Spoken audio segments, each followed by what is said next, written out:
مطلب کیا ہے؟ قضات کا مطلب ہے فیصلہ کرنے والا، قاضی سے قضات، اور اس کا مطلب کیا ہے؟ فیصلہ کرنے والا۔ کیا مطلب ہے اس کا؟ فیصلہ کرنے والا۔ فیصلہ کرنے والا۔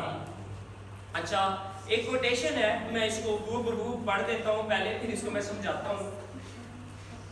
یہ اسکالر یوں لکھتا ہے، کہتا ہے قضات کی کتاب میں بہت سی ایسی باتیں ہیں جنہیں پڑھ کر قاری کا مطلب ہوتا ہے پڑھنے والا، قاری کا دل اداس ہو کر رہ جاتا ہے۔ شاید کتاب مقدس کی کوئی اور کتاب اس قدر انسانی کمزوریوں کی نشاندہی نہیں کرتی، لیکن اس کے ساتھ ساتھ الہی رحم اور صبر کے واضح نشانات بھی موجود ہیں۔ جب ہم ان چھوٹے چھوٹے نجات دہندوں کی زندگیوں پر غور کرتے ہیں تو ہمیں اس سے معلوم ہوتا ہے کہ اس عظیم نجات دہندہ کی کتنی ضرورت تھی کہ جس کی زندگی بے داغ ہو، اور جو ہمیں نہ صرف عارضی طور پر نجات دے بلکہ ابدی اور کامل کیا دے؟ ابدی اور کامل کیا دے؟ نجات دے۔ تو یہ لکھتے ہیں، کہتے ہیں کہ جب ہم قضات کی کتاب کو پڑھتے ہیں تو اس میں ہمیں نظر آتا ہے کہ کوئی نہ کوئی قاضی اٹھتا اور وہ کمزوری کی وجہ سے، انسان ہونے کی وجہ سے کمزور اور وہ گناہ میں گر جاتا، اور وہ پھر سے یعنی کہ قوم جو تھی، اور قوم بھی جو تھی وہ نافرمانی کرتی، اور نافرمانی کرنے کے جب وہ بت پرستی میں چلے جاتے اور بتوں کی پرستش کرتے تو خداوند ان کو جو دوسری قومیں تھیں، غیر قومیں، ان کے حوالے کر دیتا، وہ ان کو سزا دیتے۔ یہ ان کو جب سزا ملتی تو یہ پھر گڑ گڑاتے اور خداوند سے فریاد کرتے کہ خداوند ہمیں نجات دے، ہمیں ان سے رہائی دے۔ خداوند پھر کوئی نہ کوئی قاضی اٹھا کھڑا کرتا اور ان کو کیا کرتا؟ اس سے رہائی بخشتا، اور یہ جیسے ان کو رہائی ملتی تو وہ قاضی جو تھا وہ فوت ہو جاتا، جب وہ مر جاتا تو یہ فوراً اپنی پرانی روشوں میں جو تھے وہ چلے جاتے۔ تو یہ بتاتا ہے کہ جب ہم اس کتاب کو دیکھتے ہیں تو ہمیں پتہ چلتا ہے کہ کس قدر ہمیں اس طرح کے نجات دہندہ کی ضرورت تھی کہ جو بے داغ ہو اور جو ہمیں مکمل نجات، کامل نجات، پرفیکٹ نجات دے۔ یہ لوگ آتے مگر یہ خود کمزور ہوتے، یہ خود گناہ میں گر جاتے، اور اس میں ایک بڑی مثال ہمیں سمسون کی ملتی ہے کہ یہ فلسطینیوں کے ہاتھ سے ان کو چھڑا کر تو لے آیا، مگر یہ خود کیا ہوا؟ گناہ میں غیر قوم کے ساتھ رشتہ ازدواج میں، شادی کے رشتے میں یہ جڑا، اور جس کی وجہ سے اس کو بعد میں بہت سے کانسیکوینسز بھی، اس کو بہت سے نتائج بھی بھگتنے پڑے، اور اس کو کیا کیا گیا؟ فلسطینیوں نے اس کا تماشا بنایا، اس کی آنکھیں نکال دی۔ جس طرح سے وہ ایک لادو کے بچے گدھے سے وہ چکی پسواتے تھے، اس طرح سے انہوں نے اسے چکی پسوائی۔ اس طرح سے یہ چھوٹے چھوٹے نجات دہندہ جو ہمیں نظر آتے ہیں قضات کی کتاب سے، کہ یہ ان لوگوں کو وقتی طور پر، عارضی طور پر تو ان قوموں سے نجات دے دیتے، ان کو چھڑا لاتے، مگر یہ پھر اسی چیز میں گر جاتے۔ مگر ہمیں قضات کی کتاب یہ بتاتی ہے کہ ہمیں ایک ایسے نجات دہندہ کی ضرورت تھی جو بے داغ ہو، جو کامل ہو، جس کی زندگی میں گناہ نہ ہو، اور ہمیں ایسا نجات دہندہ بخشا بھی دیا، اور اس نے ہمیں کامل نجات بخشی بھی۔ آمین آمین۔ اب ہم بات کریں گے اس کتاب کے مصنف کے بارے میں۔ تو جب ہم قضات کی کتاب کے مصنف کے بارے میں بات کرتے ہیں تو بہت سے اسکالر جو ہیں وہ کہتے ہیں کہ یہ ایک نامعلوم مصنف کی کتاب ہے، اس کے مصنف کا پتہ نہیں، لیکن کچھ مصنفین جو ہیں وہ شہادت لیتے ہیں سیمویل کی کتاب، پہلے سیمویل کی کتاب، اس کا 10واں باب اور اس کی 25ویں آیت سے وہ بتاتے ہیں کہ قضات کی کتاب کا مصنف جو ہے وہ سیمویل ہے۔ وہ کون ہے؟ سمویل۔ کون ہے؟ سمویل۔ ٹھیک، تو اب ہم بات کریں گے اس کتاب کے مرکزی خیال کے بارے میں۔ تو اگر ہم کچھ الفاظ میں اس کتاب کے مرکزی خیال کو بیان کریں تو وہ یہ ہوگا: بغاوت اور بچایا جانا۔ کیا؟ بغاوت اور بچایا جانا۔ قضات کی کتاب کا تھیم کیا ہے؟ بغاوت اور بچایا جانا۔ फिर अगर हम इसको एक लाइन में कहें तो कुछ यूं होगा कि यशवा की वफात के बाद इसराइल को दरपेश आने वाली मुश्किलात, बार बार खुदा की नाफरमानी करना, बनी इसराइल बार बार खुदावन की नाफरमानी करती, और फिर उनका वापस खुदावन की तरफ से रुजू लाना और खुदा का बार बार उनको बहाल करना। इसको हम इस तरह से भी समझ सकते हैं कि इनकी बार बार नाफरमानियां और खुदावंद का बारहा इन पर तरस खाकर इनको बार बार बहाल करना। एक लाइन, ठीक हो गया। अब हम आगे चलते हैं। अब हम बात करेंगे इसके पसे मंजर के बारे में और कि ये इस किताब के मकसद के बारे में। मकसद एक तो हमने शुरू में कोटेशन के थ्रू कंप्लीट किया कि हमें खुदावंद की किताब ये बताती है कि किस कदर हमें नीड थी कि हमें एक कामिल निजात नहीं था मिलता।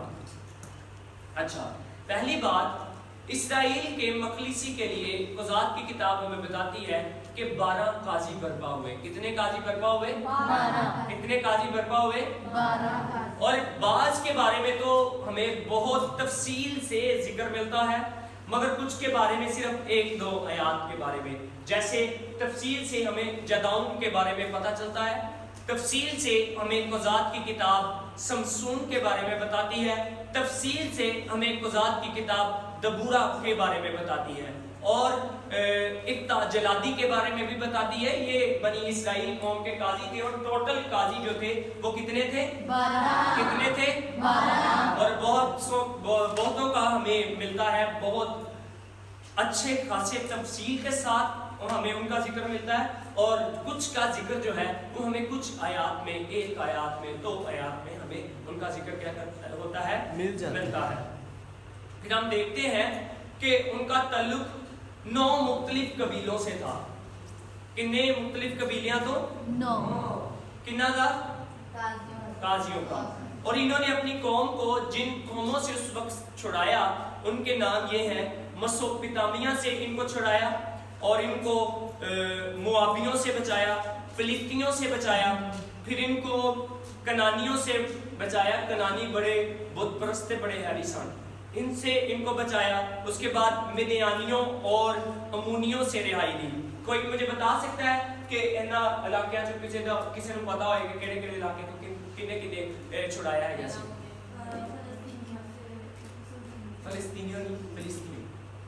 फिलिस्तीनियों से किसने रिहाई दी थी? किसके जरिए से रिहाई मिली थी? समसून के जरिए से। और कोई? हाँ, मिदियानियों और अमालिकियों से। किसके थ्रू? किसके थ्रू? जदाउन के थ्रू। और कुछ? और एक और मजेदार बात कि सैमुएल के अलावा किसी भी काजी ने पूरी कौम पर हुकूमत नहीं की।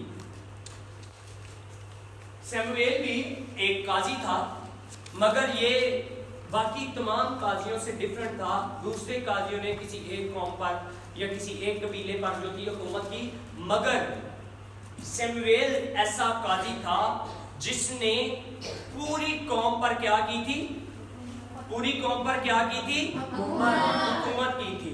और इस्राएल के काजी कौन थे और खुदा उन्हें कैसे इस्तेमाल करता रहा, इन तमाम चीजों के बारे में हमें कौन सी किताब बताती है? कौन सी किताब बताती है? खुदावंद की किताब हमें इन तमाम चीजों के बारे में बताती है। और खुदावंद की किताब हमें बताती है कि इस्राएली कौम का तर्ज अमल क्या था, कि वो किस तरह से नडाल हो जाते, बुत परस्ती में चले जाते, और उसके बाद वो फिर दोबारा से खुदावंद को कहते कि खुदावंद हमें रिहा कर, हमें तू इन चीज़ों से क्या कर, बचा। तो जब वो गिरयाजारी करते, खुदावंद को पुकारते, तो खुदावंद फिर से कोई ना कोई काजी उठा खड़ा करता और उनको रिहाई बख्शता। तो 5 बातें हमें इसमें नजर आती हैं। पहली, बनी इसराइल की तर्ज जिंदगी के बारे में खुदावंद की किताब में 5 बातें। पहली बात कि बनी इसराइल खुदा के नाफरमान हो जाते और गैर मबूदों की क्या करते थे? ये क्या करते थे? गैर कौमों की गैर माबूदों की क्या करते थे? प्रस्तिश करते थे। और फिर दूसरी जो चीज हमें उनकी जिंदगी का वतीरा नजर आती है वो ये है कि खुदा इसराइल के दुश्मनों को फिर क्या करता? इजाजत दे देता कि वो उनको क्या दे? सजा दे। वो उनको क्या दे? फिर तीसरी चीज जो हमें नजर आती है, ये लोग मुसीबत में और तंगी में खुदा से फरियाद करने लग जाते कि खुदावन तू हमें इनसे क्या कर? रिहाई बख्श, हमें इनसे क्या दे? रिहाई दे। फिर चौथी बात हमें नजर आती है इस किताब में कि खुदा किसी छुड़ाने वाले को या किसी काजी को चुनता और उसको मुकर्रर करता और वो इनके दुश्मनों के खिलाफ जंग करता, उनको मारता और बनी इसराइल कौम को क्या करता? छुड़ाता। और पांचवी बात हमें नजर आती है, जब वो काजी मर जाता उसकी जगह फिर किसी और काजी को मुकर्रर करने का सिलसिला भी हमें खुदा की किताब में नजर आता है। आमीन आमीन। अब हम बात करेंगे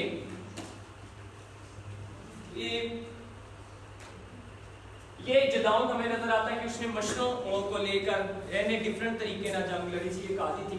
गॉड्स विक्ट्री हमें यहाँ पे नजर आती है कि ये कितने लोगों को इकट्ठा कर लेता है कि मैं इंडिया को इकट्ठा कर लिया, लेकिन खुदा काम कर दे सिर्फ 300 लोगों को लेके जाता है कि कोई हथियार नहीं है इस्तेमाल कर दे, सिर्फ की करता है खुदा इसको कहता है कि गड़ा ले और उसमें क्या कर? मछले ले और उसके गिर्द जाके तुम लोगों ने क्या करना है? वो गड़े क्या करने हैं? तोड़ देने हैं। और यही इन्होंने काम किया तो वो लोग खुदा ने इनको क्या दी वहां पर? पता। क्या दी? पता दी। फिर उसके बाद हमें ये दबूरा भी नजर आती है कि दबूरा भी काजी थी और ये बनी इसराइल के कबीलों का क्या करती थी? इंसाफ करती थी। क्या करती थी? इंसाफ करती थी। और इसने और इसके साथ दबूरा के साथ एक और करैक्टर था जिन्होंने दबूरा और बर्क, ये जो थे इन्होंने बनी इसराइल कौम को एक जो थी कौम से इन्होंने छुड़ाया था। फिर हमें भाई शमशून भी नजर आते हैं कि ये जो थे इन्होंने फिलिस्तीनियों से बनी इसराइल कौम को क्या किया था? रिहाई बख्शी थी, इनको छुड़ाया था। और ये फिर उसके बाद गिर जाते हैं, गुनाह में गिर जाते हैं। फिर इनको प्रॉपर इन्होंने अखा कटिया जाती हैं, फिर इन्हों को चक्की पिसवाई जाती है, ये सारा कुछ इनके साथ होता है। और फिर हम देखते हैं कि दोबारा इसको वो इसका तमाशा देखने के लिए वो एक जगह पर इनको लेके आते हैं कि इतने साढ़े लिए करतब करेगा। और फिर एना पिलरा करता कि उनको शेक करता है और सारे फिलिस्ती के नाल खुद भी अपनी जान की कर रहे खो बैठे। ठीक हो गया? अच्छा, उसके बाद अब हम देखेंगे